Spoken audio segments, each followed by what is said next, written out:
ಮೊದಲನೇ ಚುನಾವಣೆ. ಇನ್ನೊಂದು ವಿಷಯ ಹಂಚಿಕೊಳ್ಳಿಕ್ಕೆ ಬಹಳ ಸಂತೋಷ ಆಗ್ತಾಯಿದೆ. ಮಲ್ಲಿಕಾರ್ಜುನ್ ಅವರು ಕೂಡ ಬೈ ಎಲೆಕ್ಷನ್ನಲ್ಲೇ ನಿಂತು ಗೆದ್ದಿದ್ರು. ಸೊ ಇವತ್ತು ಸಮರ್ಥ್ ಕೂಡ ಅವ್ರ ಮಗ ಬೈ ಎಲೆಕ್ಷನ್ನಲ್ಲೇ ರಾಜಕೀಯ ಎಂಟ್ರಿ ಮಾಡ್ತಾ ಇದ್ದಾರೆ.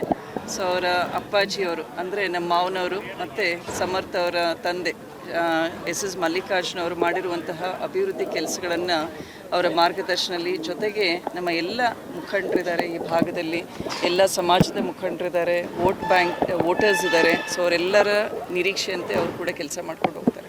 ಎಲ್ಲೋ ಒಂದು ಕಡೆ ನಾವು ಸ್ಟಾರ್ಟಿಂಗಲ್ಲಿ ಸ್ವಲ್ಪ ಅಲ್ಪಸಂಖ್ಯಾತರ ಟಿಕೆಟ್ ಕೊಡಬೇಕು ಅಂತ ಬಂದಿತ್ತು. ಸೊ ಅವೆಲ್ಲದರ ನಡುವೆ ಸಮರ್ಥ ಟಿಕೆಟ್ ಆಯಿತು, ಕ್ಷೇತ್ರದಲ್ಲೆಲ್ಲ ಸಾಕಷ್ಟು ಗೊಂದಲ, ಇವೆಲ್ಲದರ ನಡುವೆ ಈಗ ಸಮರ್ಥ ಏನು ಅಲ್ಲ, ಫೈನಲಿ ಈಗ ಟಿಕೆಟ್ ಕೊಡಲೇಬೇಕು ಅಂತ ಕೇಳಿಲ್ಲ. ನಮ್ಮ ಇಡೀ ಕಾರ್ಯಕರ್ತರ ಒಂದು ಪಡೆ, ಮುಖಂಡರ ಪಡೆನೇ ಬೆಂಗಳೂರಿಗೆ ಹೋಗಿ KPCC ವರಿಷ್ಠರನ್ನ ಭೇಟಿ ಮಾಡಿಬಿಟ್ಟು ಸಮರ್ಥ ಒಬ್ಬ ಸೂಕ್ತ ಕ್ಯಾಂಡಿಡೇಟ್. ಯಾಕಂದರೆ ನಾವು ಈಗ 5-6 ವರ್ಷದಿಂದ ನೋಡ್ತಾ ಇದ್ದೀವಿ ಸಮರ್ಥ ಯಾವ ರೀತಿ ಜನರ ಜೊತೆ ಒಡನಾಟ ಇಟ್ಕೊಂಡು ಕೆಲಸ ಮಾಡ್ತಾ ಇದ್ದಾರೆ ಅಂತ. ಸೊ ಆದ್ದರಿಂದ ನಮ್ಮ ಮುಖಂಡರು ಕಾರ್ಯಕರ್ತರು ತೀರ್ಮಾನ ಮಾಡಿಬಿಟ್ಟು ಸಮರ್ಥ ಅವರಿಗೆ ಏನು ಟಿಕೆಟ್ ತೊಗೊಂಡು ಬಂದರು, ಇವತ್ತು ಅವರೇ ಮುಂದಾಳತ್ವ ವಹಿಸ್ಕೊಂಡು ಸಮರ್ಥನ ಗೆಲ್ಲಿಸಿದ್ದಾರೆ, ಒಂದು ಸೇವೆ ಮಾಡಲಿಕ್ಕೆ ಅವಕಾಶ ಕೊಟ್ಟಿದ್ದಾರೆ. ಅದರಿಂದ ಗೆಲುವಿನ ನಿರೀಕ್ಷೆ ಇಟ್ಕೊಂಡು ಕೆಲಸ ಮಾಡಿ ಇವತ್ತು ಗೆದ್ದ ಮೇಲೆ ಒಂದು ಒಳ್ಳೆ ಕೆಲಸ ಮಾಡಬೇಕು ಅಂತ ಅದು ಕೂಡ ಸಮರ್ಥಿಗಿದೆ. ಈಗ ಬಜೆಟ್ ಏನಿಲ್ಲ, ಉಪಚುನಾವಣೆ ಸಂದರ್ಭದಲ್ಲಿ 100 ಕೋಟಿ ಅನೌನ್ಸ್ ಆಗಿದೆ. MLA ಆಗಿದ್ದಾರೆ, ಆ 100 ಕೋಟಿ ಕಾಲೇಜುಗಳ ಜೊತೆಗೆ ಹಾಸ್ಪಿಟಲ್ ಸಾಕಷ್ಟು ನೀಡ್ಸ್ ಇದೆ. ಸೊ ಅವೆಲ್ಲದಕ್ಕೂ ಯೂಸ್ ಆಗಿದೆ. ಏನೇನು ಪ್ಲ್ಯಾನ್ಸ್? ಈಗ IT-BT ಕಂಪ್ನೀಸ್ ತರಬೇಕು ಅಂತ ಹೇಳಿದ್ವಿ. ಸೊ ಅದಕ್ಕೋಸ್ಕರ ಒಂದು ಇನ್ಫ್ರಾಸ್ಟ್ರಕ್ಚರ್ ಕೇಳ್ತಾ ಇದ್ದಾರೆ, ಸಾಫ್ಟ್ವೇರ್ ಕಂಪ್ನೀಸಿಗೆ ವರ್ಕ್ ಮಾಡಲಿಕ್ಕೆ.